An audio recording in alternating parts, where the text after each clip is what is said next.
ನೂರಾರು ಹಣತೆಯ ನಡುವೆ ತೂಗುಯ್ಯಾಲಿಯಲ್ಲಿ ಭಾರತಾಂಬೆ ವಿರಾಜಮಾನವಾಗಿದ್ರೆ ಇತ್ತ ಗೋಪೂಜೆ, ತುಳಸಿ ಪೂಜೆ, ಧರ್ಮಸಭೆ, ಸನ್ಮಾನ ಕಾರ್ಯಕ್ರಮ ಅದ್ದೂರಿಯಾಗಿ ನಡೆಯಿತು.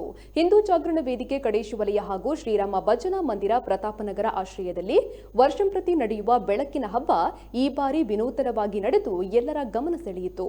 ಧಾರ್ಮಿಕ ಸಭೆಯ ಅಧ್ಯಕ್ಷತೆಯನ್ನ ಶ್ರೀಮತಿ ಶಾರದಾ ದಾಮೋದರ ಆಚಾರ್ಯ ವಹಿಸಿಕೊಂಡಿದ್ರು.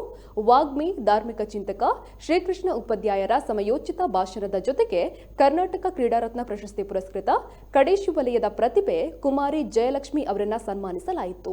ಸಂಪೂರ್ಣ ಕಾರ್ಯಕ್ರಮ ಕೇವಲ ದೀಪದ ಬೆಳಕಿನಿಂದ ನಡೆದಿದ್ದು ಎಲ್ಲರನ್ನ ದೀಪಾವಳಿಯ ಹೊಸ ಲೋಕಕ್ಕೆ ಕರೆದೊಯ್ಯಿತು. ಇನ್ನು ಈ ದೀಪಾವಳಿಯ ಸಂಭ್ರಮದಲ್ಲಿ ಸುಮಾರು 200ಕ್ಕೂ ಅಧಿಕ ಕಾರ್ಯಕರ್ತರ ಜೊತೆ ಊರ ಪ್ರಮುಖರು ಹಾಗೂ ಹಿರಿಯರು ಭಾಗವಹಿಸಿದ್ರು.